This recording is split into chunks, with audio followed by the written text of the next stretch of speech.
মায়ানমারে ভয়াবহ এক ভূমিকম্প আঘাত হেনেছে, রেখে গেছে ধ্বংসযজ্ঞের চিহ্ন। রোববার ৩০ মার্চ ৫.১ মাত্রার এক কম্পন মান্দালয়ের কাছে আঘাত হানে, যা দেশটির দ্বিতীয় বৃহত্তম শহর। আতঙ্কে মানুষ ছুটে বেরিয়ে আসে রাস্তায়, কিন্তু এটি ছিল আরও বড় এক দুর্যোগের পরবর্তী কম্পন। এর ঠিক ২ দিন আগে ৭.৭ মাত্রার এক ভূমিকম্প দেশটিকে কাঁপিয়ে দেয়।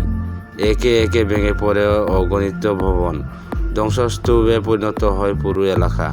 এর প্রভাব এতটাই তীব্র ছিল যে কম্পন অনুভব হয় থাইল্যান্ডের ব্যাংকক শহর ও চীনের বিভিন্ন অংশে এক মুহূর্তে হারিয়ে যায় কত প্রাণ, কত স্বপ্ন। কিন্তু প্রশ্ন থেকে যায়, কোন ভুলের কারণে এমন শাস্তি নেমে এলো তাদের উপর?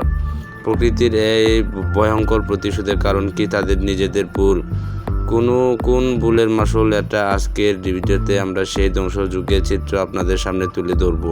তার আগে নতুন বন্ধুরা অবশ্যই পাশে থাকা সাবস্ক্রাইব লেখাতে প্রেস করে বেল আইকনের অল অপশন সিলেক্ট করুন।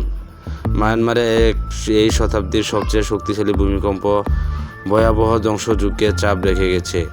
এখনও পর্যন্ত অন্তত ১৭০০ মানুষের মৃত্যু নিশ্চিত করা হয়েছে, তবে কর্তৃপক্ষ আশঙ্কা করেছে যে এই সংখ্যা আরও অনেক বাড়তে পারে।